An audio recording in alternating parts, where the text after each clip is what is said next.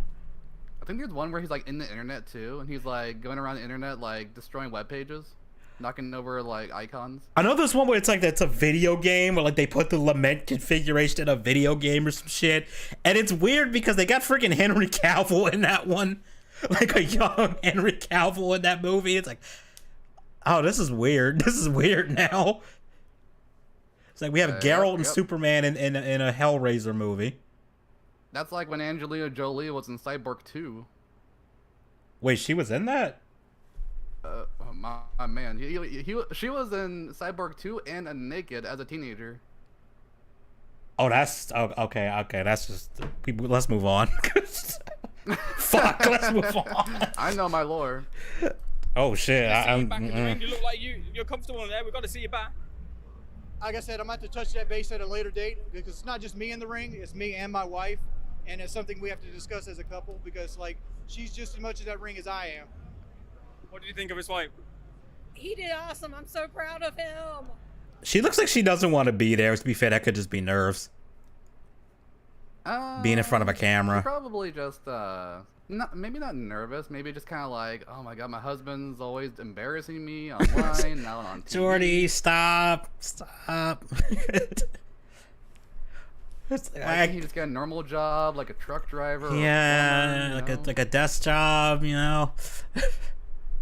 like work at Wendy's. I don't know. I know you like their chili. Because that's stressful for the wife when a guy has that kind of like reputation. Because women care about reputation more than guys. Guys are like, fuck it. But then like women, they're like, oh, the people don't like me because I'm the wife of this guy. Plus, not to mention, you got people like sending shit to your house and stuff like that's. Yeah, weren't people like sending like dead animals or something to his house? I don't know about that, but I don't know if they've done it since he's been married, but I know people used to send like prostitutes to his house. I mean, did he send them away or did he like bring them into the house? He sent them away, but I think he was telling a story at one point where like the pimp was there and the pimp was pissed. Like the actual pimp was like the actual pimp was mad. And the pimp was probably like, I paid $20 in gas to get this hoe all the way over here. So when the SWAT team is called, that's called swatting. Right. When the pimp is called, what is that called? Pimping? I guess. I don't. Clamming? I don't know what you call it. There's probably an Urban Dictionary term for that. There's probably well, you said the box. I would hate to live with Wings just because of shit like that. Man, like you never get any sleep with that shit. Have you ever seen you in the ring? I have never seen him in the ring. No. Oh no. All right, I think that's it. But moral of the story, though, I didn't think this fight was gonna happen. Did anybody really think this fight was gonna happen? Like, show of hands. Well, I can't say show of hands. I thought it was gonna happen because they need the money. Like, they needed the money, but I was just like, when they first announced they were fighting, I was like, who the hell is gonna clear these two for like to be able to fight? Shirt is that Joe Biden with a hat? I don't know what the fuck that shirt is. It looks like. It kind of looked like him. I don't know what that is. Either Joe Biden or like a bald Forrest Gump. Yeah, I'm trying to figure out what that is. That I didn't even notice that. What the? If only the Gunt actually fought. The Gunt is. Oh man, could you? Ethan Ralph. Right? Ethan Ralph. Could you imagine Ethan Ralph? Oh man, did you ever see that thing where Ethan Ralph was feuding with like one of Digibro's friends at his house? He storms to the house. I'm like, do I fucking look 4'11" or something? Because the guy kept insulting his height. And he barred us in there, and they just start wailing on him. Like he steps in there like he's about to fuck them up, and they just start wailing on him. And it was like the most perfectly timed thing. So should Ethan Ralph fight Cyrax, or who should fight Cyrax in one of these boxing rings? I don't think it. Honestly, though, I mean, like Cyrax already got his ass kicked by a fat dude, Music Biz Marty, like literally threw one punch. Yeah, but he wasn't trained by a trainer. There's a difference. Like he would have been like, imagine Cyrax being, like the guy like showing him how to like do like the what's it called, that little bag that you have to hit. Oh, the speed bag, I think is what it's called. The speed bag, yeah. He's doing that. He's running up the stairs like Rocky, and then like once he gets to the ring, he just like keels over and like falls down instantly after one punch. Yeah, he does that. He does that death scream. That no! You almost killed me, Marty. You almost killed me, Marty. or Ethan. You used your weight against me, Ethan. I was thinking of Rick and Morty, yo. Yeah. Oh, jeez, Rick. You could have killed him, Rick. You could have killed him, Rick. But I lost my shit when he came. When Cyrus was trying to say, Marty, you don't know how to fight. You used your weight against me. He's like, that's the reason why they have weight classes, right? How dare you use your hands against another man in a fight? Yeah, it's like, how dare you? It's like, it's a street fight, first of all. It's not like you agreed to some rules.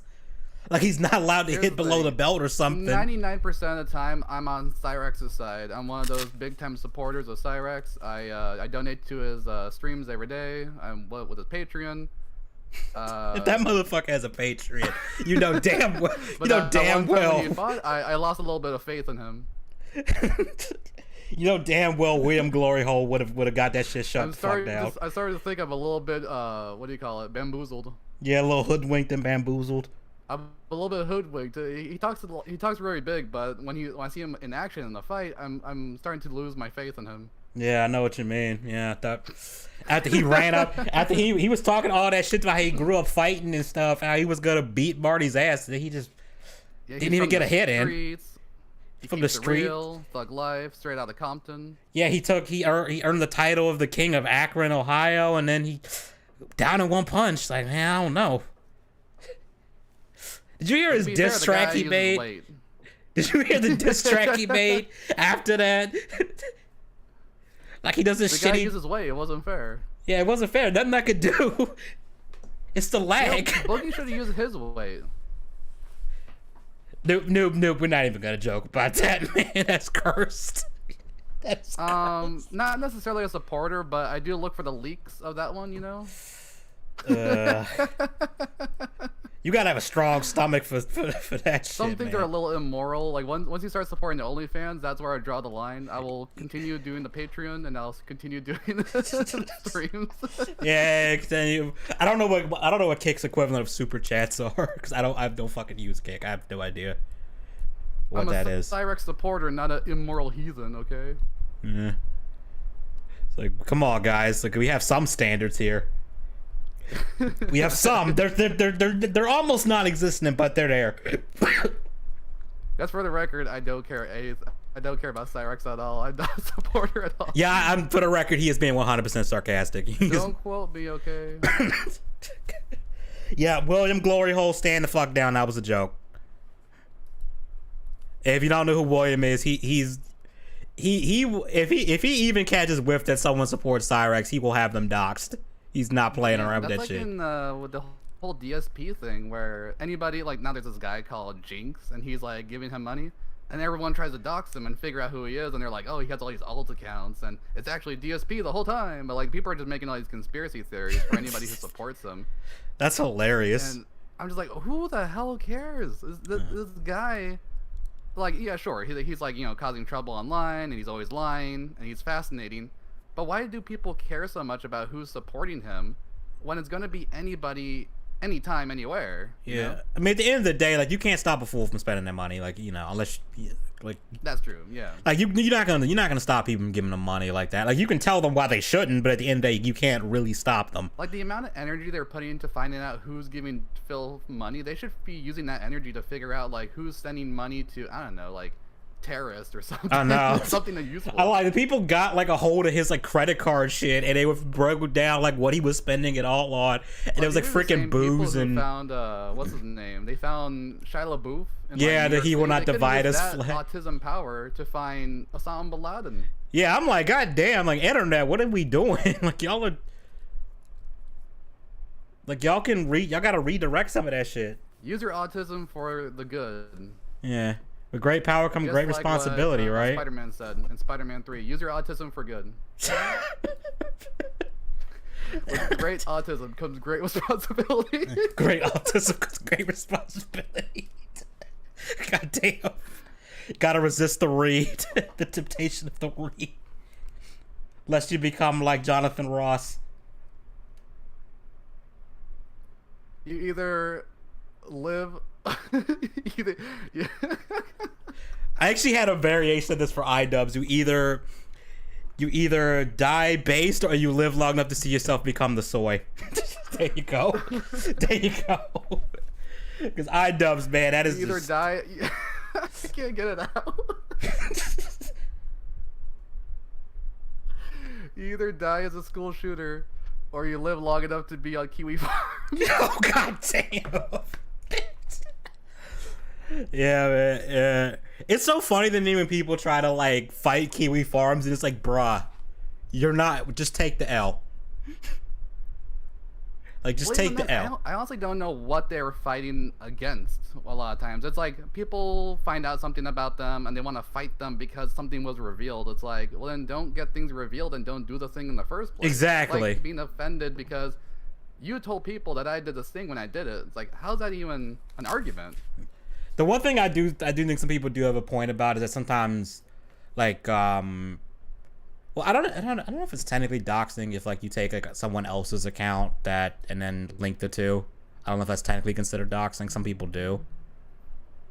You mean like an alt account? Yeah, like let's say you had like let's say like you had like your public like Irwin account that's tied to your online persona or whatever, and then you had like a personal account. How to connect the two. Yeah.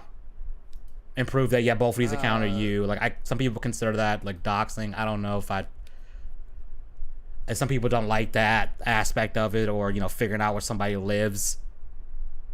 The doxing thing's like a really weird like gray area. Even for me, I'm like a black and white morality kind of guy. It's still a gray area for me just because doxing is usually where you reveal information to do harm, and that can be pretty much anything, right? Yeah, it could. It's kind of... People think doxing is like when information's revealed when it's already public. It's like, well then, isn't it the problem...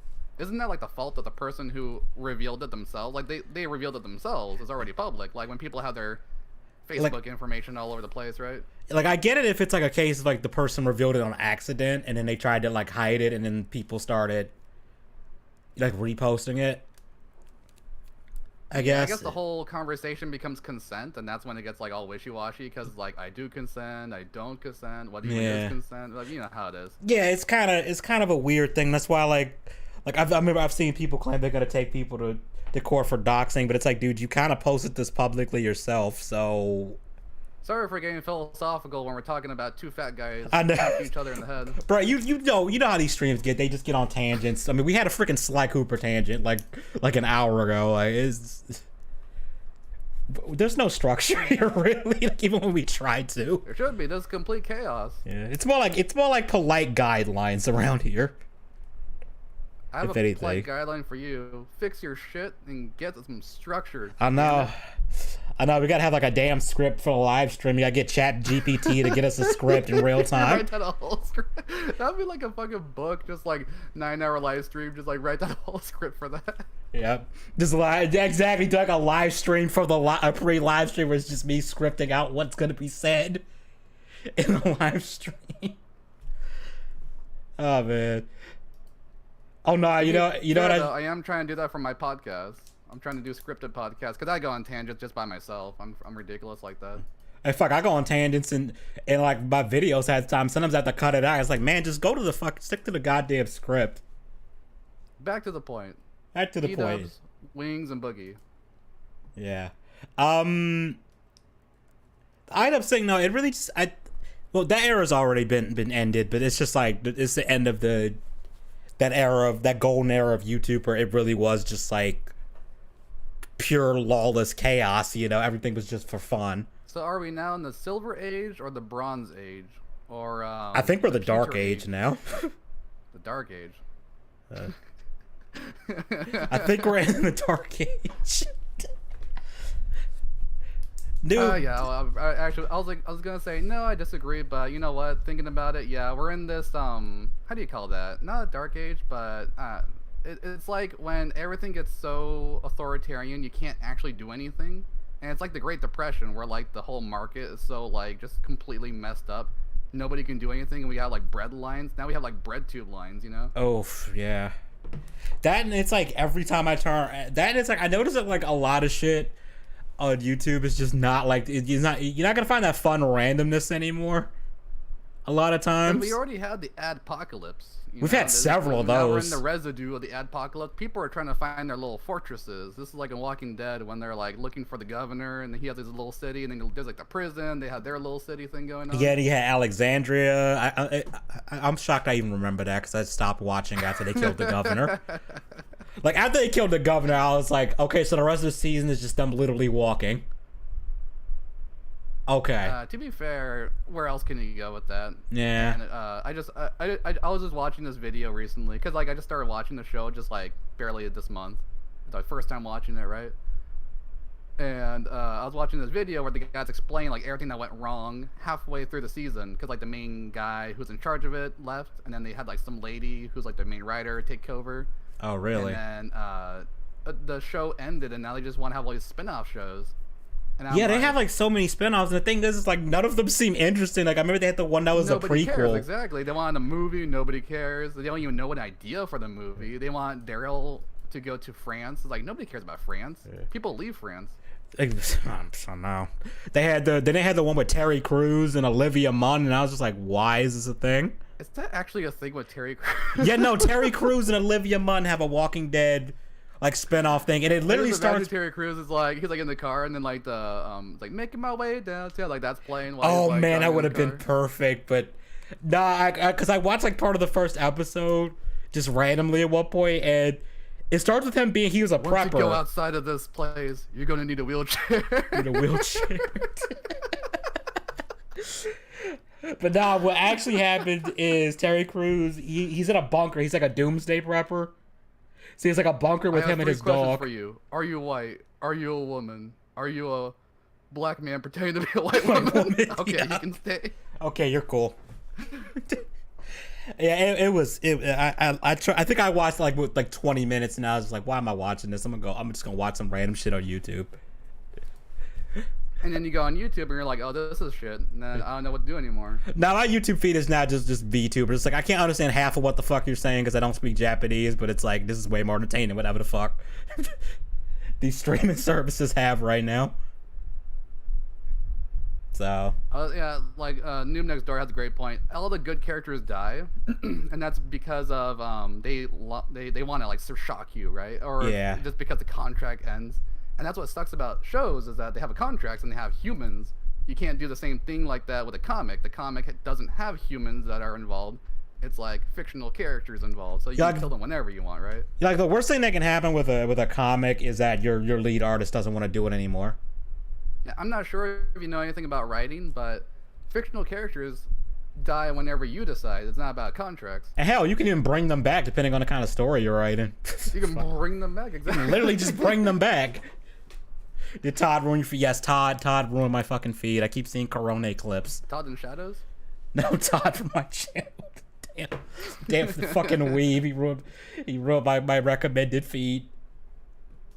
Oh, that actually kind of makes me think, should there be like a Channel Awesome like boxing match? Like all the Channel Awesome people taking out like a Mortal Kombat, like seeing who's the best Channel Awesome fighter. Bruh, that would be fucking funny.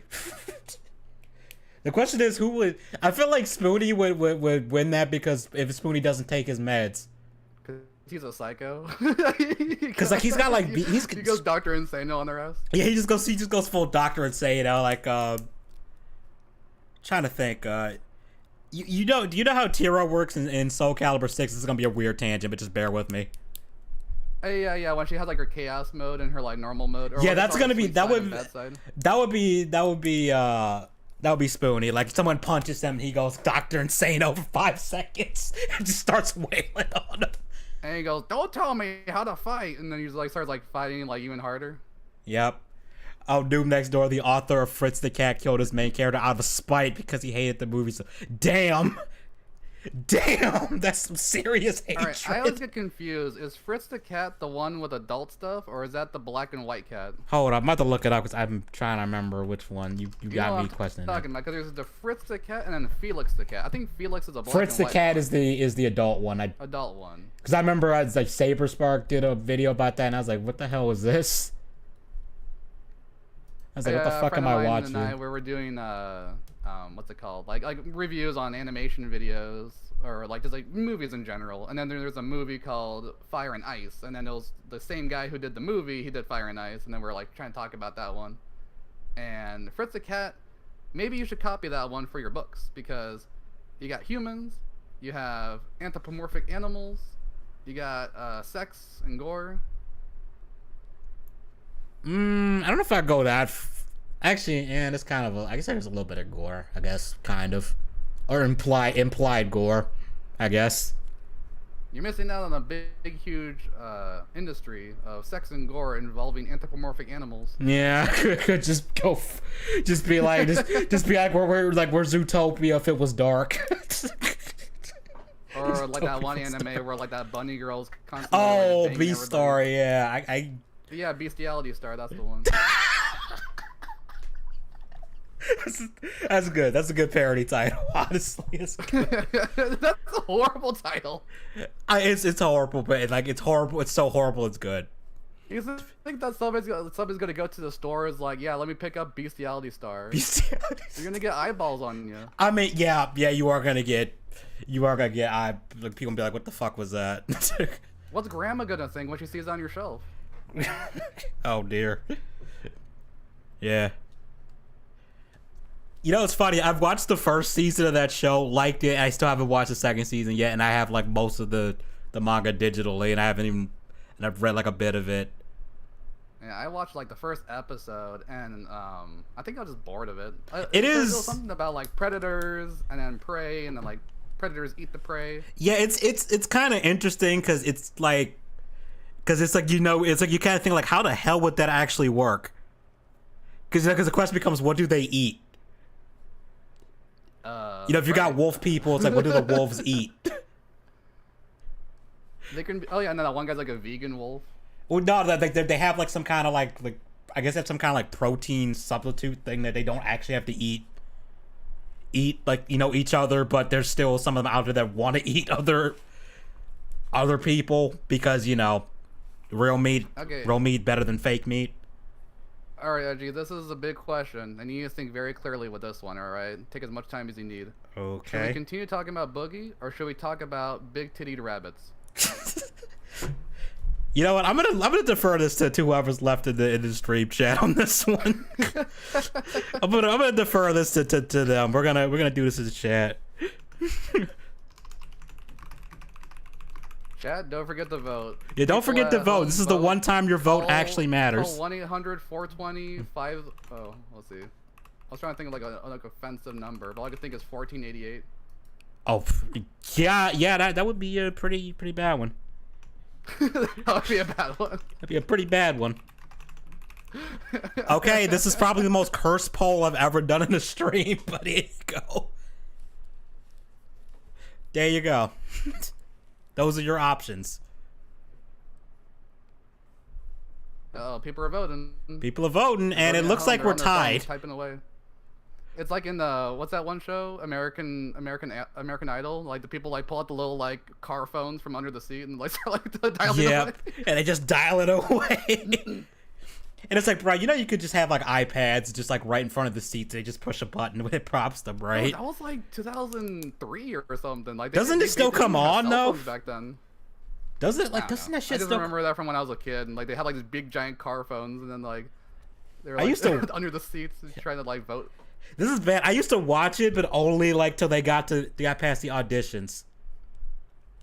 Yeah, it's funny when they have auditions and everyone's failing, and you have like people with like bagpipes or whatever. Yeah. As you know, the bagpipe is the most sexy of instruments.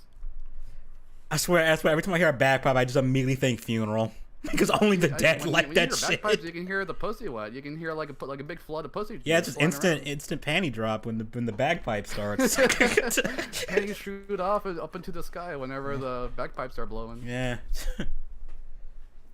Yeah, it's just instant. Just. All right, I can't believe this poll is at 50-50. I'm actually shocked the poll is at 50-50 with 2 votes. I was thinking you and I also vote, but we vote for the different things. So like, I actually can't vote. I actually can't vote my own poll. YouTube prevents me from doing. I can't rig the poll. I can break the tie, but I don't want to because this is funnier. Yeah, this is funnier. Noob St. Todd, help me out. But I was asking because when it comes to sexualization of anthropomorphic animals, people are really pissed off when you sexualize lizards, of all things.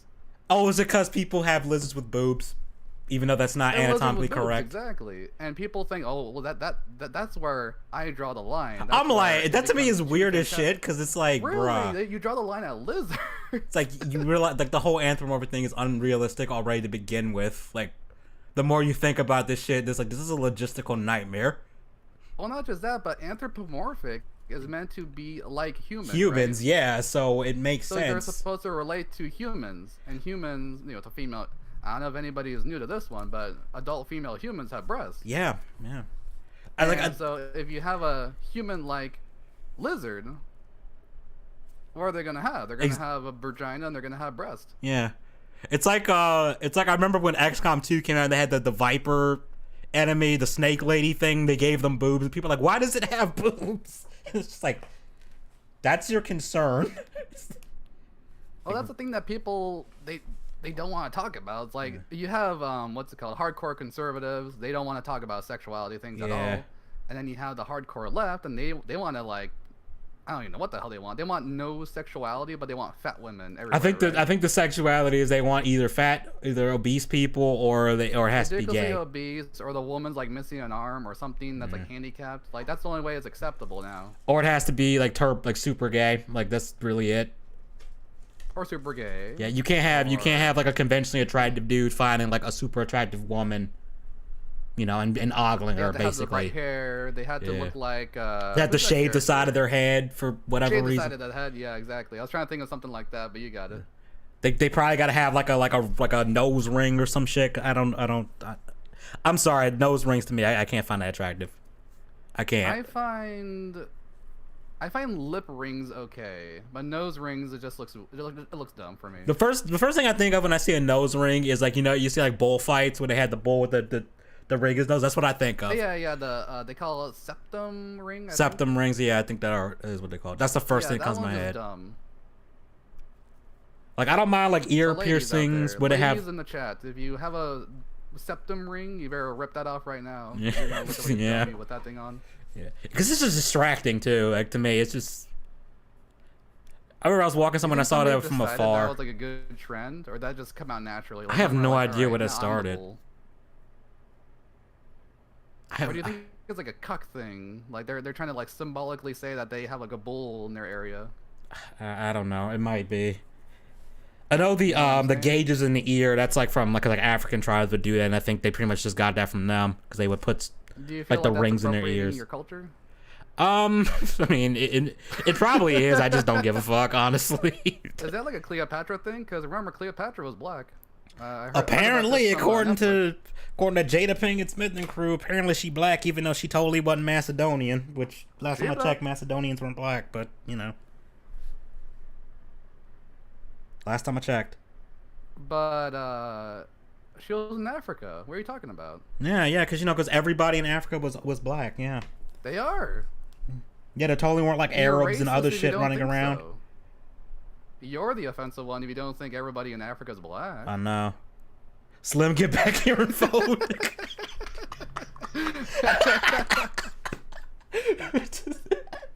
Slim, get back here and vote.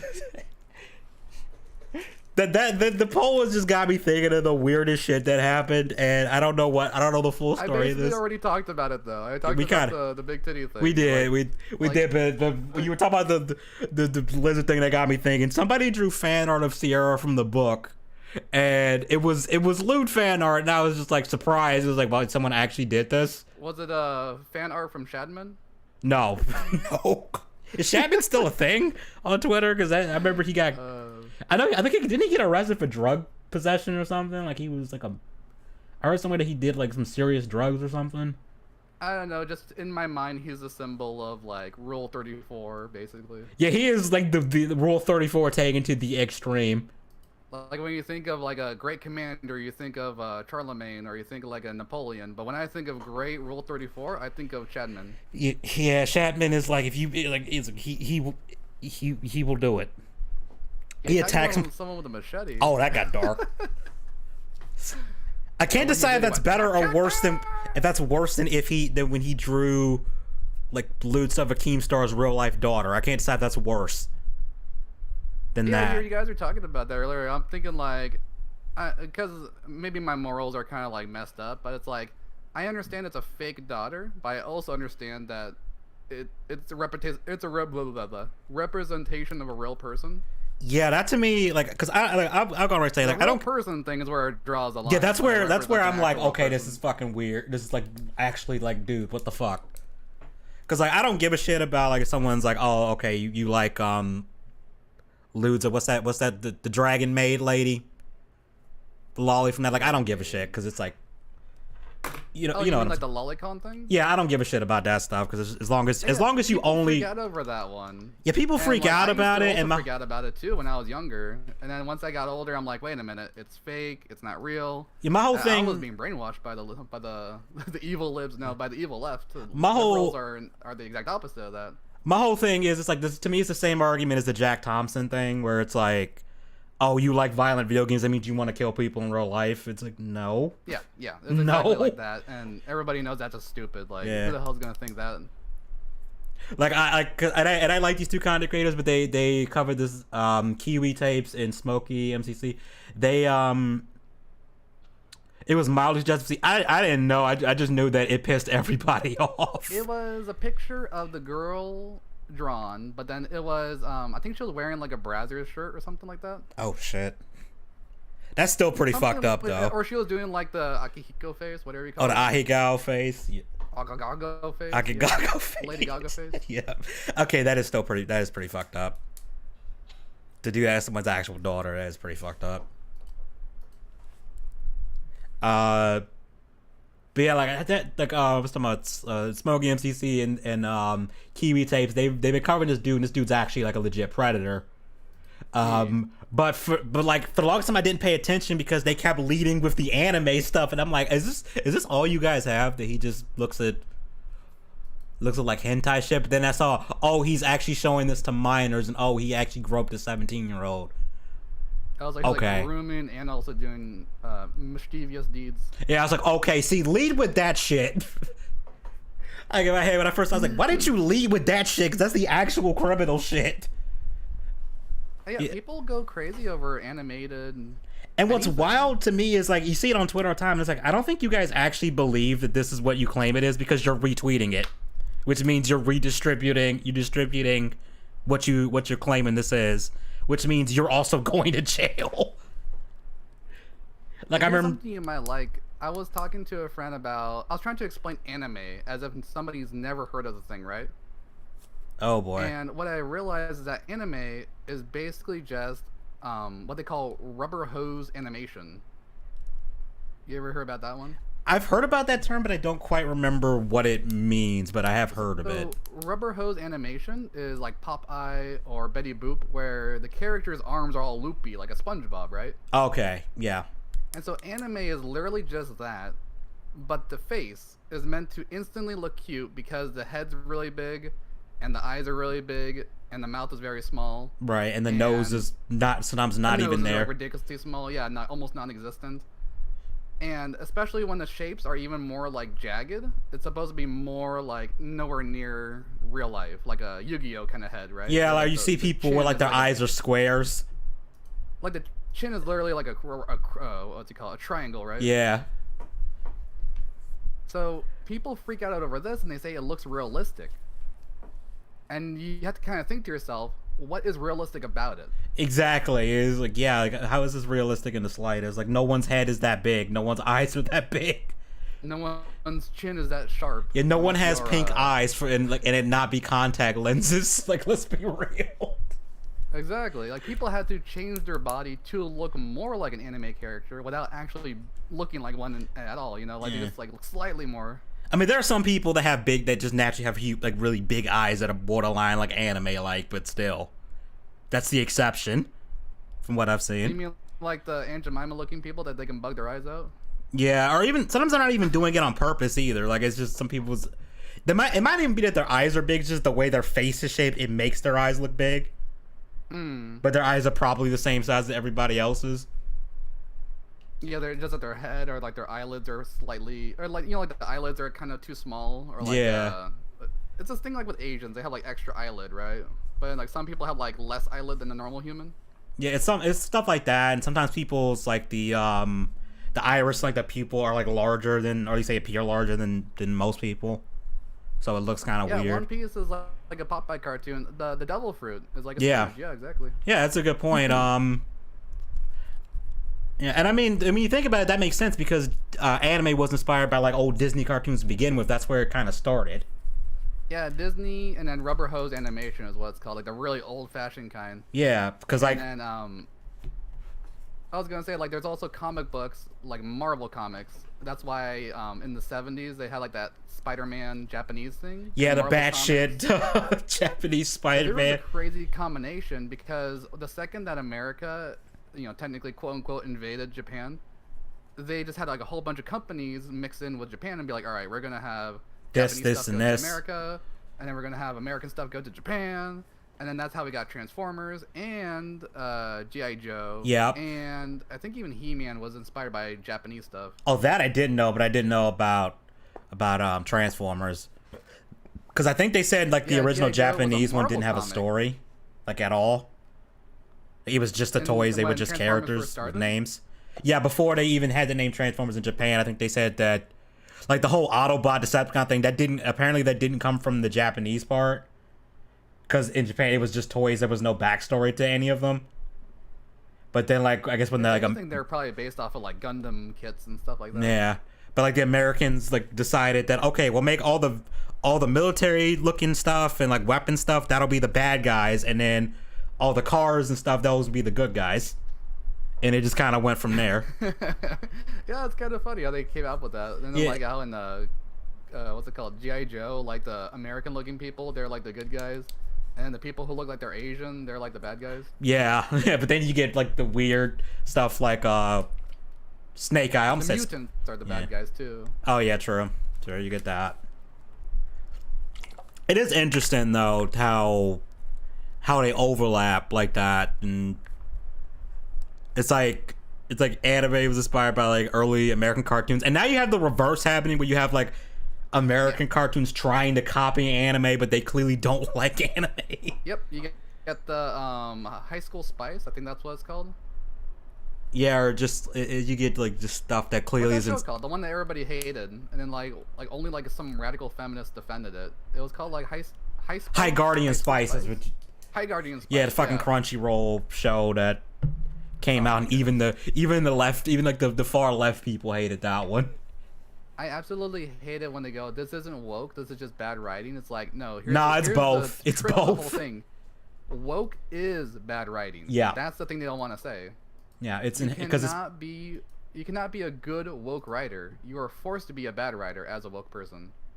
Because the problem is that if you're when you go woke, or you go broke, but the reason why you go broke is because you're not focused on telling a good story. You're focused on whatever political message you want to, browbeat your audience with. Well, it's that, and also woke is about focusing on the minority, and you can only really focus on like one minority at a time. Why is the majority left out? Yeah. When the majority is the people you're trying to sell to. Exactly, and that's kind of my problem with I brought this up with the Idubbz thing. See, I tied it back.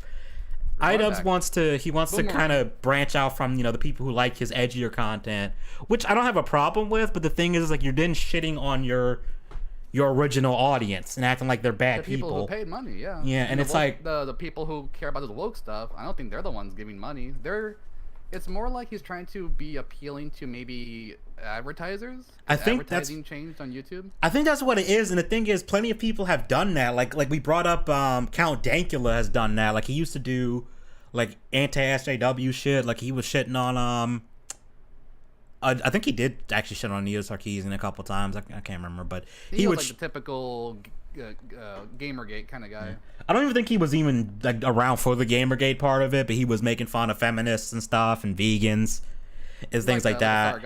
Like Sargon, yeah, like I don't want to say less intellectual, but like he came off as more just like, I'm just gonna make fun of you kind of thing. Not like the problem with him is that he's Scottish, so I never know what the hell he's saying. I mean, yeah, that's true with Scottish. I'm learning the Scottish. So he needs the captions, like when Don Vito was talking and Viva La Bam. He needs the subtitles in real time. Yeah. but the point is, like, he started doing the absolute mad lad stuff, which is fucking hilarious. Yeah. And it's like that works for him. And I think he even has a second channel where he still does like political shit, but it's clearly not. I don't think that's his main like thing anymore. But now, what's his name? Critical Drinker tries to do like both at the same time when he does his movie reviews, but then people don't realize that he's anti-woke, and people think that he is pro-woke, and then they get shocked when they see him talk about like feminism and like how. Which to me is weird because I gathered that from like the first few videos of his, like he was dog like blatantly woke shit. Yeah, and same thing with the Chadversity, because he's always talking about medieval stuff, and then. Yo, I remember I pissed off some people on Twitter because they were talking about how they were acting like his other channel where he gets more political. They were acting like that was his main channel. It's like, I've lost all respect for this guy, and I pointed out, I was like, you know, that's his second channel, right? Like, he still does his medieval shit on his Shadiversity channel. And people were people were mad at me for pointing out, oh, so it's okay if he has like Nazi shit on his thing. I was like, what the fuck are you talking about? Well, I mean, that's history, isn't it? They're talking about because he was making fun of because his thumbnails. I will say this: his thumbnails are just like they're ridiculous in a way where it's like you kind of want to just click on them because they're so ridiculous. Like, what the fuck is this? He has these thumbnails where he's always like breathing fire, or he's like holding a sword up to the screen or something. Yeah, like the show that he hates or whatever. And it was weird because it was like, and somebody had said the weirdest take in that was they're saying that, well, he's clearly pandering to a specific audience. It's like, you mean literally everybody that makes YouTube their job? Yeah, people think that the woke are like the main audience. Like they think that the woke somehow are the majority, and yet the woke has to exist to counter the majority. Like, why would you have companies become woke if they were already with them? Like, you know what I'm talking about? Like, yeah, it doesn't make any sense. It's like the people that say that that like, oh, biological sex is like, so what are trans people then?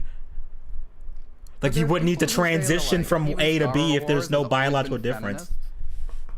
Like, have you heard this where people say that Star Wars was always feminist when it began? It's like, why do you need to change Star Wars? Yeah, and the thing is, I can see the argument of like it's never where like it's always had like strong female characters. I mean, Leia, for one. You got Leia, you got Padme, you got you want to go Clone Wars, you got Ahsoka, you know. Yeah, you got that green girl, whatever her name was. Yeah, man, you got her. I forgot what her name is. Yeah, the green girl. Aquamarine, whatever her color is. And she's a person of color. Yeah. But the point is, it's like they had plenty of female characters. Like, y'all just weren't paying attention. You had Mon Mothma. Remember her? She was literally leading the rebels.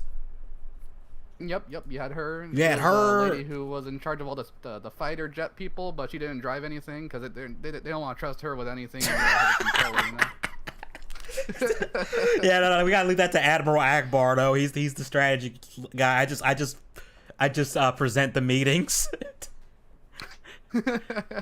He's the strategy guy. I just get everybody together so he can tell them the plan or whatever. But my point is, it's like, and then if you want to even go beyond the movies, you had the original lore, like you had Mara Jade who became Luke's wife, who was actually like trained by, I think she was either trained by Vader or trained by Sidious. I don't remember exactly.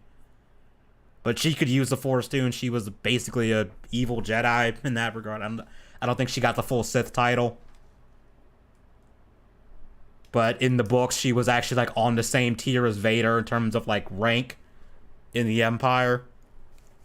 Oh, I'll be back in a bit. Yeah, I think I'm actually gonna wrap up soon because we wrap it up. Yeah, I think we're gonna what wrap did we learn up. today? We learned that you guys are 50-50 on Big Booba Bunnies and Wings and Boogie Talk, so I feel like that into like the next episode. Yeah, the next episode we're gonna talk about some Big Booba Bunnies. Fucking just have it's just sometimes it's just gonna be Lola Bunny, just no questions asked, just Lola and Haru just arguing. There we go. Next episode, we're going to be talking about all the anthropomorphic animals in every single movie ever. We got the list going on. Bro, that list would be like an entire like epic novel. Let's be real. It'd be like a fucking epic novel. And it also fits the theme of the show because that's how your books are. They're anthropomorphic animals that are hypersexualized. And I don't know about that part. I don't know. I don't know about that part. Big market. It is, but it's like, I don't think I want to do that. And Edgy told me in secret, but I'm gonna like reveal it here. His book is 100% pro furry. God damn it, you son of a bitch. God damn it. Highly supportive of the furrydom. Man, I think some of them would try to cancel the shit out of me. He even says that the religion in the story is called furism. Oh my god. If you read Beastars, you're gonna like Q. Maybe if you're weird like me. Was Q in the first season? Was he in the first season of the show? Was probably. he? Cause which one was he? Because he wasn't the deer guy that was kind of just fucking weird. I thought Q was the Wolfman. No, that was Lugosi. Oh, okay. Yeah, and then you had Haru, who was the rabbit, and I forget which one Q was. All right. Well, next episode we're gonna be talking about how sexy all the characters on Egretsuko are. What is Egretsuko? Oh, Egretsuko. Egretsuko. There you go. I'll be honest, I couldn't get through the first episode of that one. First season's like it's trying to establish the whole like the lore of the whole world, but then like once it gets going, it's a decent slice of life. But I don't know if you're into that kind of thing. I mean, I've watched It does have a good like part in, like I think it's season 3 or 4 where this one guy, he becomes like homeless because he's just playing games all day, and then he lives in like an internet cafe. I'm like, I didn't know about this stuff. That's just like a Japanese thing probably. Yeah, internet. They're not just Japanese. I think they're popular in Korea too. I think there might be like Asian countries in general. I think they have like the internet cafe thing. So I'm not gonna lie, if I ever go to like Japan, I do want to go to one of those just to be like, what are these actually like? You don't do a hotel or anything. You just live in an internet cafe. Yo, that'd be kind of ballsy. It'd probably be cheaper than a hotel. Quite literally, I looked it up, and the price of a day at one of these internet cafes is like the equivalent of like $10. Oh shit! I mean, yeah, you could just say you're gaming all night and then just go to sleep. No, they already know. They call it. They even have a term for it. They call it. I think it's called internet cafe refugees. Let me look it up. Internet cafe refugee. Okay, that is good. Cafe refugee. They have what in Japanese it's Saiba Homorusutoru. Oh, that's a mouthful. I just made it sound complicated, but Japanese people in the audience, you know what I'm talking about. I know the hikikomori term, which is basically neat in their version of neat. The people who don't leave their house. Yeah, the shut-ins who don't leave their house. You have hikikomori. Just funny because otaku is an insult technically over there, at least it was. Yeah, and over here people are like wearing it with pride. Yeah, it's like a badge of honor over here, and I bet you like actual people from Japan get confused as fucking like, that's an insult, right? It's like saying interloper, and people see that as a positive thing now. Or influencer. Influencer. I hate that fucking word with a passion. It just sounds so dirty, you know what I mean? Worse than influencer or propagandist. I mean, both of them are pretty bad. Propagandist is worse. Because it's like the more... Because at least with influencer, like, you could be doing, you know, there could be some good you're doing, but when you go to propagandist, it's like, nah. Well, at this point, there's not much of a difference. I mean, yeah, at this point, especially with Biden, like, literally paying people to spout talking points on social media. Yeah, it's pretty much the same thing. Are you trying to end the stream, or are you trying to end the channel, you goof? Can't be talking about that over here. I don't know. That'd be wild, though. I get monetized a week later, channel gets nukes. The same week, channel gets nuked. Yeah, but I say monetize in air quotes because, like, with the last 3 videos I uploaded are all limited state, and then there's like 1 video that's green that doesn't get any views, and then 3 yellows again, and then it's wild. I don't understand how this works. At least the first chapter of my book, when I was reading it, at least that's monetized, even though it only has like 58 views. You didn't get copyrighted for that one? Surprisingly, no one copyrighted my own shit. Surprisingly. I mean, someone did it to Cyrex. They copyright claimed his song Street Racist thing called the Drift King. And he gets mad, like... You featured that on one of your videos, so you couldn't monetize it because his song's there, huh? Yeah, I featured it in a live stream, and it got claimed by Wance Chokins, who may or may not be another one of Cyrex's trolls. Yeah, Noob Next Door, nobody saw that. Yeah, nobody saw that. Nobody saw him. Yeah, nobody saw it. Yeah, like it's sad too because I spent months. Did, and I'm surprised you put like animations and all the other stuff. I'm like, I went way too overboard with that shit. I mean, it was fun until the last render of that. Yeah, Noob, here you go. If you want to listen to my terrible attempts at reading that, because, let me see if I can find. There's a part in this that legit almost made me cancel doing any of the animations for it, and I gotta find it. And it was right in the freaking prologue too. Because for me, I basically did like the first chapters of like 2 books, and those are like my better videos. So it's kind of shocking that like you read a book of your own, nothing. You read somebody else's book, oh, that's like the better thing, right? Yeah, I think honestly it's because I didn't know how to. I wasn't sure how to tag it either. Okay. No, just because it would have to be based off of people who don't even know what the book is. Because if you've already read the book, you're less likely to want to. This part right here. Oh, that almost got you copyrighted? No, this animation almost didn't fucking happen because, first of all the fog was taking hours to render, and there was another problem. I had motion blur turned on because I imported an explosion effect that I had made separately for the tank when it gets blown up by the mech. Yeah. That I learned if you have motion blur on in Blender with the render engine I was using, it will crash. And there might be a little trick to this. You have to reduce how many of your processors on your thing. How you say this? Of your CPU. Do like a Control-Alt-Delete, and then you check your end task thing, and then there's like one of these options on the tabs where you can reduce how many processors are being used. And I had to do that whenever I render a video, because if I don't, the video is like not crash, but like the. Oh, it wasn't, and I should clarify. Studios doesn't like finish it. I should clarify. This wasn't like the actual render of the video itself. This was the animation in Blender that I had to render as a video to then put in the actual edit. Yeah, but what I'm saying is that like when your computer overworks itself, that's causing crashes or hangups. And so if you remove how many processors, you still have a little bit of processing for the other stuff. The guy said, "What is this Warhammer ripoff?" That's funny because I did actually base the tank off of the what's it called, the. Yeah, that Warhammer tank. What's it called? It's called the Astraeus war tank. Whichever, but it looks like a typical sci-fi tank, which is a good thing. Like you want that to happen. Yeah. The Astraeus tank. This thing. That was what I used as like a reference for it. Is this thing? Yeah. But No, not the Bane blade. That would have been a good idea, but because I think lore-wise it hovers. I don't remember if it does hover. My knowledge of that tank's lore is a little bit jank. But anyway, Edgy said that he did want to have Beyblades in his story, but he thought that would be a little bit too much. Beyblade, lol. I'm just imagining like Isaac and Tech like fighting Ivan with Beyblades.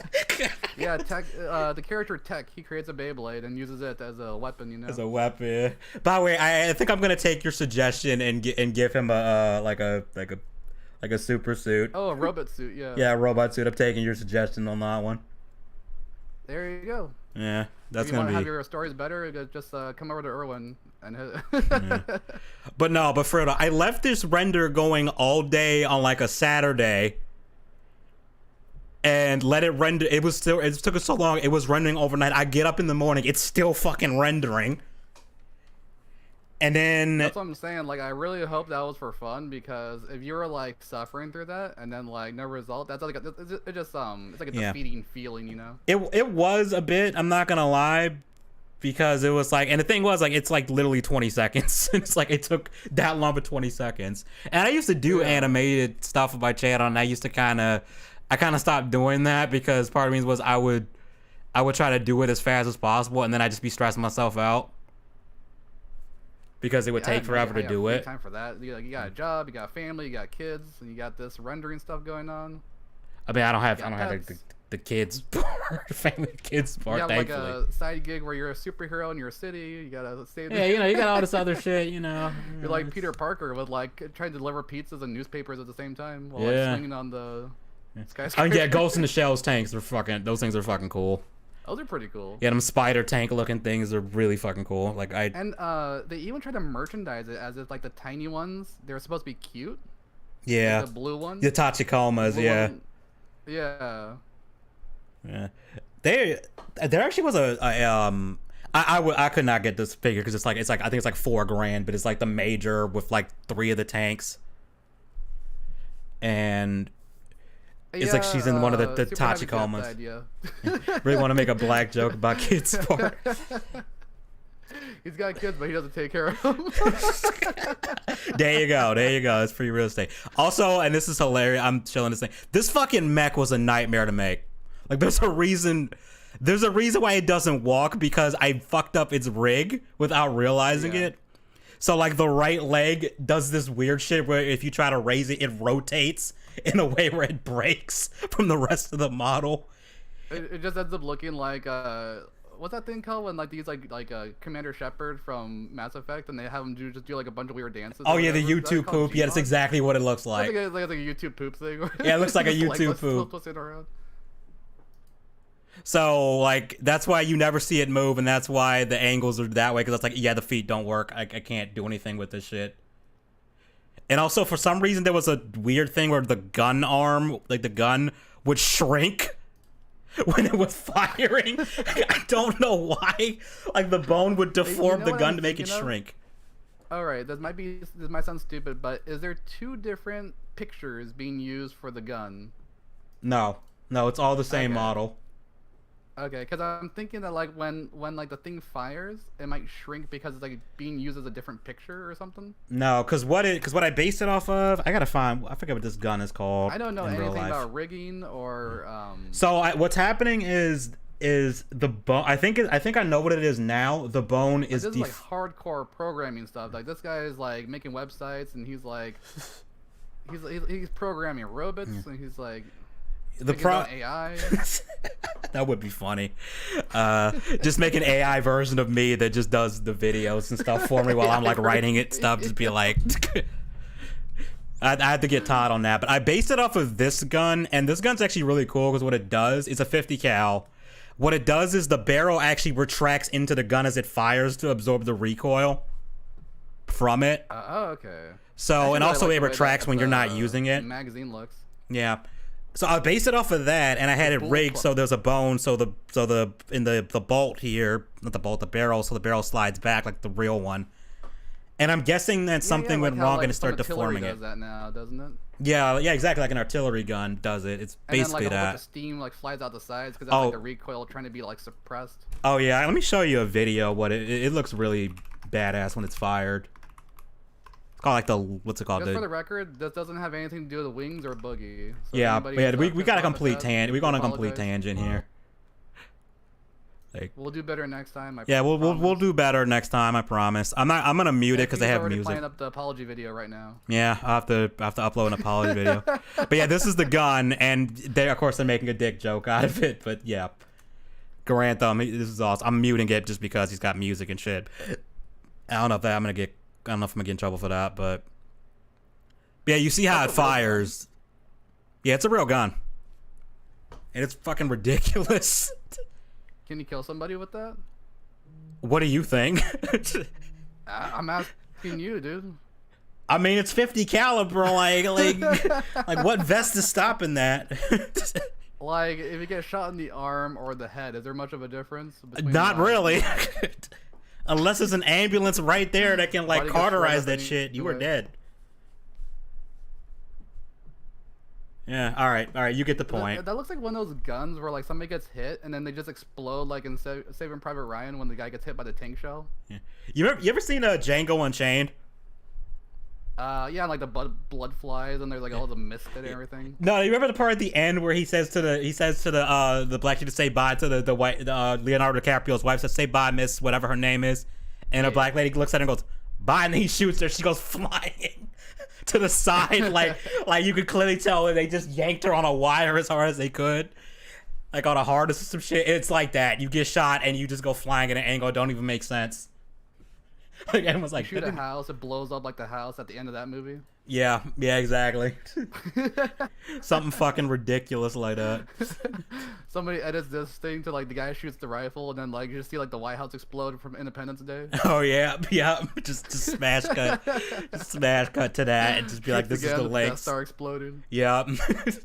Just every time, you know what? Somebody gotta edit this. Every time Grantham fires this thing in this montage, it just cuts to a random over-the-top explosion. Just somebody exploding horribly. Yeah, just cuts to like Michael Bay, like freaking Megatron blowing up or something.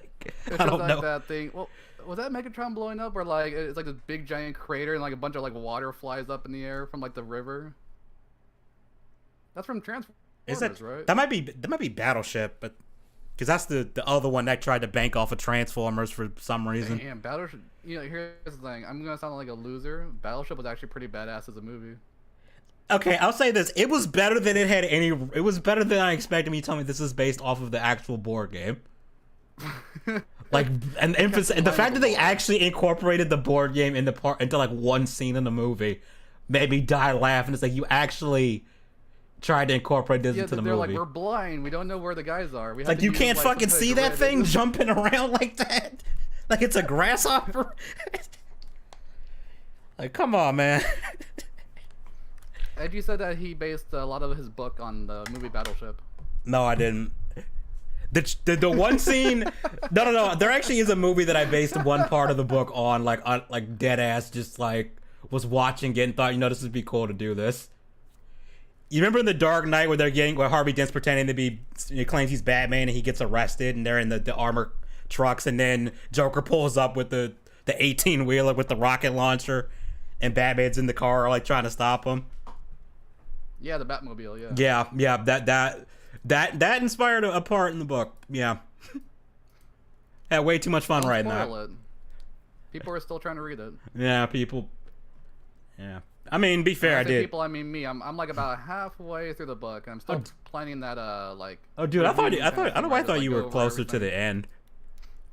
I am a bad reader. I'll have to. Oh, dude, you're fine. I apologize. No. I'm bad at that Please too. forgive me. Like I started reading. No, for real. I started reading iRobot like back in November, and it's only like 292 pages. I'm only on page like 74.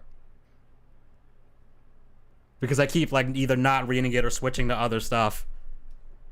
And it's not that it's bad, it's just that I've been like I find new like random writers and then I'll be like, yeah, I'll check out your stuff, and I check out like everybody's stuff but like a little bit at a time. Is that like a jack of all trades problem, or I don't know, because I do that with a horrible person. Because I do that with Steam. Like I'll play a game and like I'll play it like yeah. You play a little bit of a game, you forget about it, buy another one, play a little bit, forget about it. It's like I'll play it, forget it for like several months, then come back to it and finish it in like 2 days.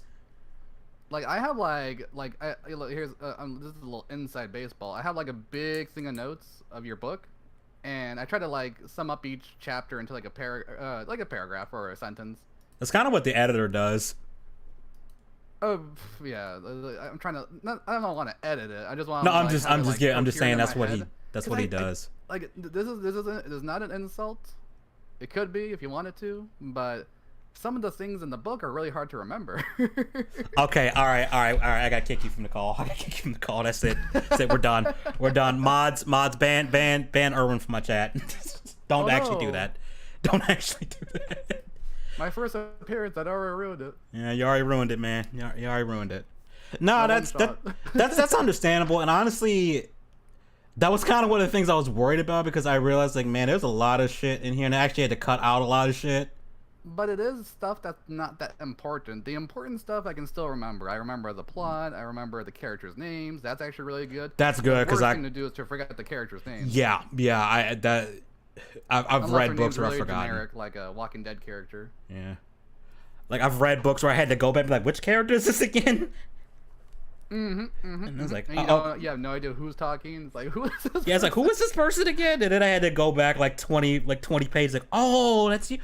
That was me with and I used to really like this series. That was me with the later I don't know if you ever read the Aragon books.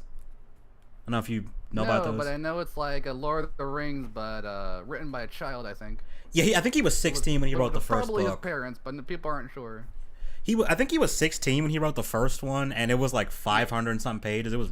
It was. I liked it. The second book, it kind of was just. It was like 700 pages, and not a whole lot happened until like you had to get through a whole slog of stuff before things would start happening. And like the ending was good. Just, like forget the characters' names or what? Yeah, because there were so many characters they introduced in the second one that didn't feel like they did anything. Yep. If you want, we can have like another episode where you're like the other guy is not here. I think Slim Daddy, right? Yeah.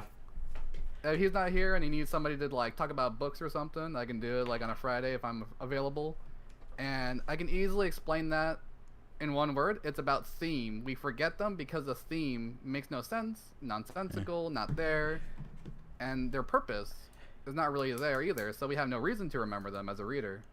I remember, and I doubt Chris Papalini is gonna watch this, but I'm sorry, bro.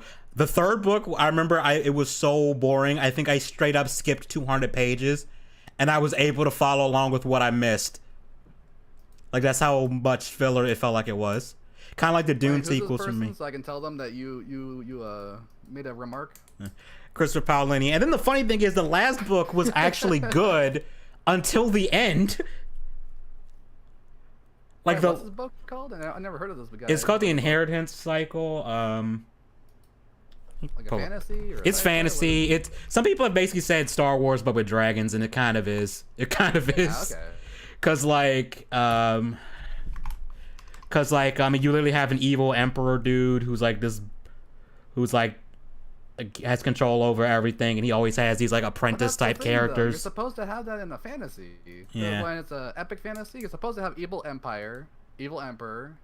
That's Lord of the Rings. That's Star Wars. People use that as an insult, but I see that as a compliment. Yeah, it's just a genre thing. In a lazy way. Yeah. It's like it's like saying, "Oh, this sci-fi book has robots." Yeah, it's like these are like the point. Yeah, these like the covers of the books. So you can idea each one of these is like a different dragon from the stories.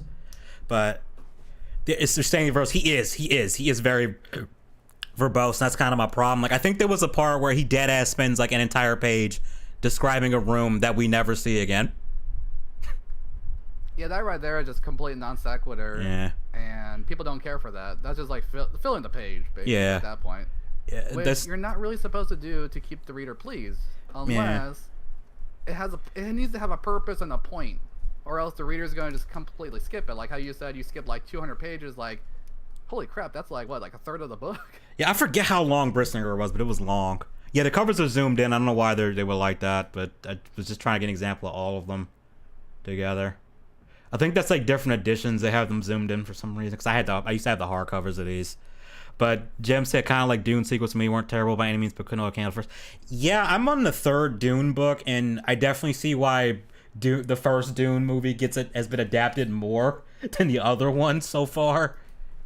Like, they're not terrible, but it's like, yeah, the first one is probably the one where I could see where you could adapt this into a movie the most.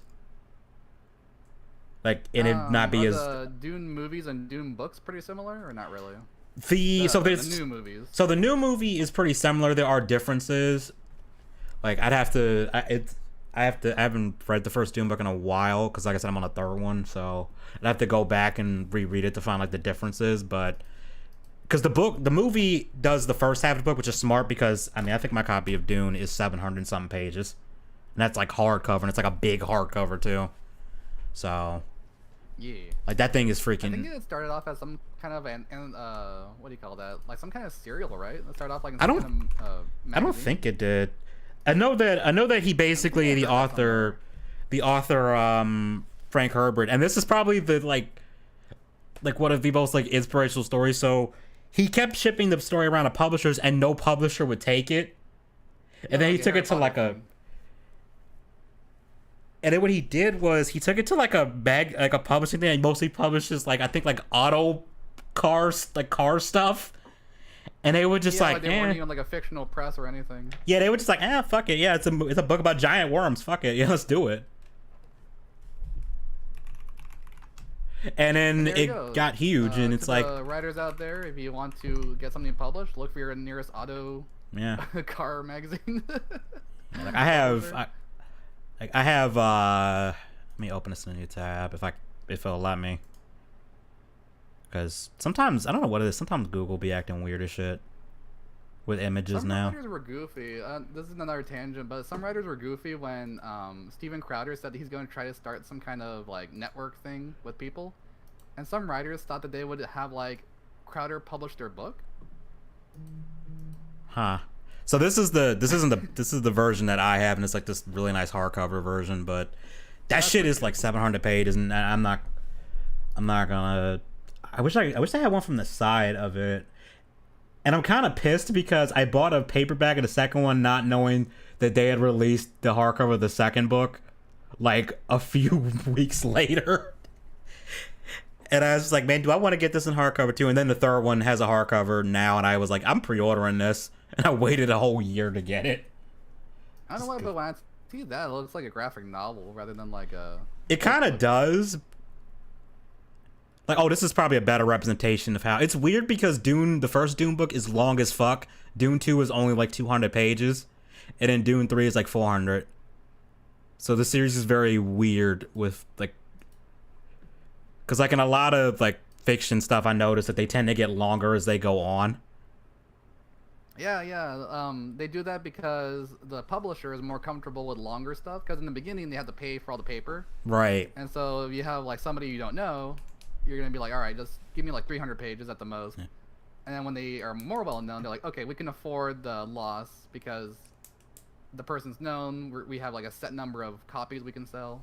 Yeah, and he said the thing with Dune is that the way it's written makes it tricky to adapt. There's a lot of exposition dumps and that can be hard to adapt and get. Yeah, you're right. Dune is not the easiest thing to read because it's a lot of like philosophical stuff it's and very like book stuff rather than like motions and movements and actions. I was trying to tell this to a friend where like a book you're able to describe sense, smells, touch, and what's the other one? Well, thought too. It's easier to. And then with movies, thoughts, yeah. I mean, you can represent thoughts in movies, but it's not as impactful. I don't think. Yeah, in movies it's gonna be like a monologue or something. You have to use sound and you have to use visuals. Sight. So with movies you're limited to 2 things. And with books, you can have all 5 senses, and then also thoughts, like, beyond that. The 6th sense. Yep. So Dune is like, it's hard that so what they did was, with the movie, they split the first book in 2 because there's no fucking way you're cramming that entire story in 2 hours. Yep.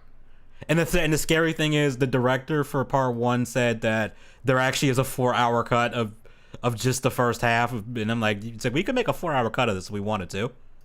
Like, we have that much like stuff that didn't make it into the final cut. Oh, and also to like extend on what Jim said about the 80s version flopping, it was also because the director wasn't really like a guy for that kind of movie. He was a guy for like surreal stuff, and that's completely different than whatever the hell this was. Yeah. Also, I know he and the author of the actual book, Frank Herbert, they actually got into an argument because of the ending. Because in the ending, what's his name? Paul makes it rain on Arrakis, and the thing is, and this is kind of why Dune 2, I think a lot of people didn't like Dune 2, is that they build up Paul as like this, like typical mythical hero dude that leads, his people like better shit and stuff. But then Book 2 kind of peels that back, and it's like, yeah, he's like portrayed as a messiah, but then Book 2 you realize like there's the dark side of that. And that, like he's not quite as, it's the whole thing was to be careful of that charismatic leaders. And that was the point. And by making him, like, make it right on the planet and stuff, Frank Herbert thought that they were leaning more towards him just being wholly good, which he's not supposed to be. And they also don't touch on how what happens to him works, because it's like, I'm trying to find an easy way to explain it. It's like he has the memories of everyone he's related to before him, and it's like they exist inside his head. Like, to the point where he can, like, mentally become them. And he can also see the future and stuff. So, there's, like, future... What? So people can see the future in this Well, book? he can, because he's the Kwisatz Haderach, which is, like, the special being that can do that. Okay. So he got queefed on, and he can see the future. No, he drank the worm juice, and he can see the future. I'm making it something that's basically what it is, and the thing is, like... So he drank the Chris Chan orange Fanta, and he can see the future. He drank the blue juice, and the Baja Blast, and he gained future powers. They call it the waters of life, but it comes from the giant sandworm, so it's basically worm juice. Okay, because when stories do this kind of thing, it is similar to how like Chronicles of Riddick. It started off as like this almost like noir looking thing. Yeah, the first and everything's physical. There's no like magic yet. And then the second movie, they're like, oh, we have these half undead things with the necromongers and it's necromancer things. Yeah, teleport, and they got like these crazy weapons. You got their leader who's like his soul literally moves before his body does and shit. It's like freaky as fuck. Ghosts, and then you have like prophecies. I believe there was a prophecy there. Yeah, and then like, and if you've watched the unrated cut, they lean into that way more. Like, there's a whole scene where this spirit lady, who I guess is from the same planet Riddick is from, like she like gives him this mark thing, talking about this mark carries the anger of an entire race or something. And it's weird because it doesn't really go anywhere. Like, he gets it, does this like Jedi Force blast thing, and then never uses it against the Necromonger Emperor dude. And it's like, why did you even have this in the movie then? Like, it felt like there was gonna be more to it than that. Like, all that stuff, people treat that as like ridiculously fantasy, but I would treat that as I gave it a term. I call it transcendental sci-fi, where it involves ghosts and it can involve like stuff like psychics, right? Yeah. And psychics can also see into the future. And this is because the entire world that they take place in is not material. It's actually ideal. It's of the mind. So you have to treat that completely different than a more material sci-fi. Like, I would say your sci-fi and your story is material. Yeah. And even then, I like how the noob says something like the ghost. They have a scientific explanation, but were the ghosts actually there, or was it just like a residue from getting genes, or what's it called, the splicing? Yeah, I don't remember what the exact explanation for that was in BioShock. I think there were visuals caused by splicing. Yeah, like hallucinations or something. Kind of like a connection of like other spliced things, so you can like kind of see where they were. You have like a genetic memory, I guess, or something like that. Yeah, like genetic memory, like a phantom limb kind of thing. Yeah, I guess you could kind of rationalize it as that. But it was funny because people hated Chronicles of Riddick, and then they did a third movie. They kind of tried to do Pitch Black again. And people didn't like that one that much either. Honestly, it was the third one, right? Yeah, the third one. I think it was just called Riddick. That one actually was pretty good. I like that one. I liked all three of them. You had to really think about how to get out of this weird area. Where there's like those mud. I kept calling them mud. Scorpion-looking I kept calling them like mud vipers. I kept calling them that for some reason. Like, that's actually really cool how you had to like really think about it. It's like, all right, I'm gonna take a little bit of their poison and then get like kind of immune. I'm gonna get this dog too, and that dog's immune too. Yeah, I thought it was really well done, and especially since they didn't want to just keep, because people were they didn't like the whole kind of over the top scale. The second one, even I actually liked the second one. I like the first one more, but I do like the second one, and then they did. I was memeing as total bullshit, but it's funny they give it. I mean, yeah, and the thing is, it's like with sci-fi, it's still fiction, so that means you can kind of. Well, that's what I was trying to say, is that like there's a sci-fi of the mental one, which involves psychics, and then there's a sci-fi of material that's like hard sci-fi stuff, like a hard sci-fi. You got like space travel with like there isn't a possibility of faster than light with the material one, because you're still in a physical body. It's like the message has to match their mentality, like the whole ontology of everything. And even then, sci-fi writers need to learn that, but they don't teach that at all. And even then, with sci-fi, there's things you can do. There's explanations you can give, like Ghost. Like you could just say, okay, this is like a 10th dimension being thing, so to us it appears like a ghost. Like there you go. That would probably check out for most people. Maybe, because there's that game Fear. Everybody liked Fear. Yeah. Like everybody and their mama. They liked Fear when it came out. Yeah, Fear was awesome. And that wasn't really like a sci-fi thing. It had ghosts and it had psychics. Yeah. But people liked it because ghosts and psychics connect. Yeah. And that's the whole mental thing. Just for everybody at home to learn a little bit about sci-fi. Yeah. And I mean, it is kind of interesting, like, where do you draw the line when it goes from just sci-fi to just pure fantasy stuff, It's kind of like that weird, like, where's the line here? Oh, the line is, once you involve magic. Once you cross from paranormal to supernatural. The supernatural is where the fantasy comes in. Paranormal still in this middle ground between sci-fi and fantasy, and that's why I want to call it transcendental sci-fi, because transcendental is like transitioning between one and the other. It's a middle ground thing. Yeah. And Jim, yeah, you're true. Hard sci-fi doesn't have to have spaceships. I've read hard sci-fi stuff that doesn't have any space travel at all. It's just like drones or AI like stuff. And what's that one movie called? No, that had aliens. I was trying to think of like the Elysium thing, but that was space travel too.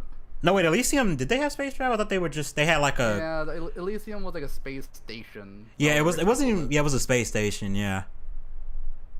Maybe Advanced Warfare from Call of Duty? But that one had other planets. No, not Advanced Warfare, that's Infinite Warfare. They had the other planets, no, Advanced Warfare. Advanced Warfare. Yeah, Advanced Warfare had the power suits, yeah. This isn't your ordinary warfare. This is advanced warfare. Then you had Infinite Warfare, which apparently people were like, it wasn't as bad as everyone said it was, but like it was like the most disliked trailer on YouTube for a while. Oh damn! And then the Little Mermaid came in and like said, "Hold my beer." Yeah, I don't know what is actually now like the worst rated trailer now. I don't know what is at this point, but. Let's see, Little Mermaid was really hated, and then something else was also really hated recently. Was it Tinkerbell? Not Tinkerbell. Peter Pan. Tinkerbell movie coming that was the Peter Pan and Wendy thing that I hear they made Peter Pan a sociopath. In that, like, from what I hear, they so Captain Hook was originally one of the Lost Boys with Peter Pan in him, but he wanted to find his mom, go back to his mom. So he left the group. These retcons for Peter Pan are just annoying me now. Yeah, it's a complete retcon. Peter Pan movie it gets worse. I think it was a 2015 one with Hugh Jackman as Captain Blackbeard of all things. It's weird. But it gets even weirder. It gets even worse because then he comes back, but he's older, and then Peter, like, I think Peter like does something and ends up. Hook is like, an adult. Yeah. Now because I guess he got too far away from Neverland, so he aged. And then at some point, Peter is the one that cut off his hand. Naturally, they had to give a reason why he has a hook for a hand. Yes, and they said, "Oh, Peter did that," and it's like, what the fuck? Like, am I supposed to root for Peter? Like, damn. And that's a whole tangent, like trying to make your villain sympathetic but still be the villain, and it's like, you kind of. In the 2015 movie, they had Hook. He was not a lost boy, but he was a prisoner under Captain Blackbeard, and they were looking for fairy dust. in these mines. Everybody was like enslaved by this pirate guy. Oh yeah, I remember seeing the trailer for that because it wasn't like a musical. Movie, they're like, we're gonna be best friends forever. What could go wrong? Yeah, it's like Peter Pan and Hook like joined forces as like minor slaves, and then they were like, oh, we're gonna be best friends forever. What could go wrong? It's like, I know what went wrong. You guys became villains, or you guys became enemies. Completely. Yeah. It just seemed like a mess, and the thing that was funny was they were pointing out like Wendy's like dream thing, which was kind of depressing. It's like she gets like she does all this stuff, like she becomes like a writer and all this stuff, and she gets like successful, but then it shows her dying alone. Like there's no mention of her being married. At the end of the movie, yeah, why not? Like I think it's like a thing that to give her like I don't know like Neverland powers or whatever, and the end of it is her like just being an old woman by herself on like a couch. It's like that's depressing. Like that's what you want your life to end. Like damn. Yeah, it's like that's how you want your life to end. Like damn, like that's depressing. Or when Winona Ryder at the end of what's that movie called? Oh no, my brain doesn't work anymore. It's too late. Yeah, it is. On for too long. Yeah, Edward Scissorhands. yeah, Edward Scissorhands. Yeah, it was fucking weird. I was watching a Critical Drinkers review of that, and I was like, wait, wow, they completely missed the mark with this. With Edward Scissorhands or the Peter Pan? Oh, the Peter Pan thing. Nah, I don't think Drinkers reviewed Edward Scissorhands. That'd be kind of interesting.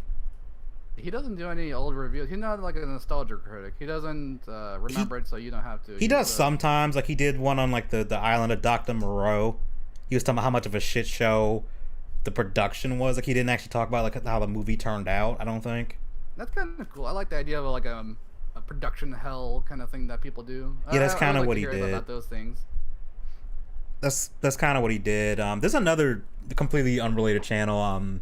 This guy, he does Godzilla movie reviews, but he talks about like all the behind the scenes stuff, like working on it. He reviewed Castle in the Sky, really? That's an anime, right? That's a Studio Ghibli one. They had Christian Bale as like one of the main characters in the English dub. That's pretty cool. Yeah, he wasn't doing the Batman voice. He actually kind of sounded like Sephiroth to me. In that. I mean, why would he do a Batman voice for an anime? I don't know. I mean, he was kind of doing it for he was John Connor. Like he was kind of doing that borderline Batman shit in that movie. And it was like, why are you whispering but loudly? He's like, if you're listening to this, you are the resistance. Of all the actors that whisper but aggressively, like Joaquin Phoenix. Yeah, or what's that? Kiefer Sutherland, the guy from 24. Kiefer Sutherland. Yeah. Trying to think who else does that. Maybe a female actress. I'm trying to think with like a female actress that does that a lot. I don't really. Maybe it is just me being a sexist, but I never really hear women whispering. Yeah, I don't hear too many women do that in movies. Maybe what's her name? That lady from Alien. Oh, Ripley. Ripley, but that's not her name. Oh, Sigourney Weaver. You know who I'm talking about. Yeah, Sigourney Weaver. Sigourney Weaver, that's it. Yeah. I don't know, I swear. It's kind of bad that it's like my first thought is like, oh yeah, that's not, her name isn't actually Ripley. Fuck. I wonder if she's actually had somebody say that too, and it's like, my name is Sigourney, right? That's like that one guy from Spider-Man movies, and someone called him Peter Parker. He'd be like, I know what you're talking about, but that's not my name. Yeah, it's Tobey Maguire. Yeah. Yeah. All right, I think I'm at the end of this thing because we've been on complete derailment. Yeah, our brains shut down halfway through the production of this video, so. Yeah, halfway through the stream. I'm almost tempted to like cut out like when you show up and like make that like a separate video or something. That'd be cool. Yeah. Do you have to like cut things out? Like. No, I mean I cut it. I mean like I'm gonna download the VOD and then like edit it to have that part as like a separate thing maybe. I don't know. Up to you. I mean, it's my channel. Or just like delete it completely. No, I'm not gonna delete it. You never saw me ever again. I'm not gonna delete it. I might just put like timestamps and posts, be like just random talk with Erwin that has nothing to do with the rest of the subject of the stream. Just label it big titty. What was it? Big titty rabbits. Your big booba bunnies. Big Booba Bunnies with Irwin. Yeah. It's just like anyone who sees the VOD, who sees the times, it's like, what the fuck are they talking about at this point? And give it like a provocative thumbnail. Oh God, I feel like I'd lose. I feel like I'd have like 50, like 1,000 subscribers just leave. Like, oh, this is cringe. Now we're out of here. This broke Camel's back. I don't know. I don't know. Get famous from it. I mean, they stuck around. I mean, they're gonna say, "Listen, Edgy, you have to put Big Booba Bunnies in your book. That's the only reason we'll read it." Yeah. I mean, that would sell if I just had a big titty rabbit. Put it there on the cover. Everyone can see it. Yeah, just they know what they're in for. Yeah, just have a big titty rabbit on the cover. Yeah, someone will buy it. They're in the Mecca, and she's like in that position, like that red-haired girl from Code Geass. Oh, I know exactly who you're talking about too. I know exactly Callan. Callan, I think is her name.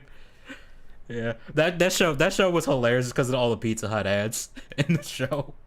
Oh, I fucking love that. I fucking loved it. It was like the most just what the fuck thing. It's like there's fucking Pizza Hut in here. It's like, the one thing that survives the future, just like Taco Bell and Demolition Man. You know what's wild though? I was watching that, and I was somewhere, and I was binging the show on Netflix, and I was like, man, you know what? There's all these Pizza Hut ads. I was like, is there a Pizza Hut near me? While I'm binging this shit, and then I just ordered Pizza Hut. You got infected by the advertising. Yeah. Fucking C2 just looked at the camera and said, "Hey Anon, do you want a pizza?" Buy Pizza Hut. And I was just like, all right, C2, all right. All right, chill. The voice of Asuka, Shinji did what? How's Radio Sex a PSA? I'm confused. I'm confused. Elaborate. Please elaborate. Oh. This is the part where you put like a whole big, huge like Wikipedia article up. Yeah, this is the part where you posted. This is the part where you drop the link in chat. A sex PSA for radio. Okay. That makes sense. That makes sense. I thought there was something called radio sex, where like people are having sex through the radio. About to say, is that like the pre-evolution of phone sex? Like, what the fuck? I mean, there technically was something that was just audio pornography, or just only audio. Yeah. And that was in the 70s. And now it's just called ASMR. In the car. Now it's just called ASMR. Sure. Before ASMR, yeah, you just had that. You had the little 8-track. You got your. Alright, putting a link over here. Yeah. Okay, we got a link. Don't click the link. I'm a little bit afraid to play this. The trap. You know what? I'm not gonna play this because I feel like I'm gonna get a copyright if I play this on stream. So I'm gonna watch this. It's gonna be like when Sonic and all the other characters and like Yu-Gi-Oh and like Kirby, they're like with the American flag behind them. They're like, "Don't have sex, boys and girls," and then like, do.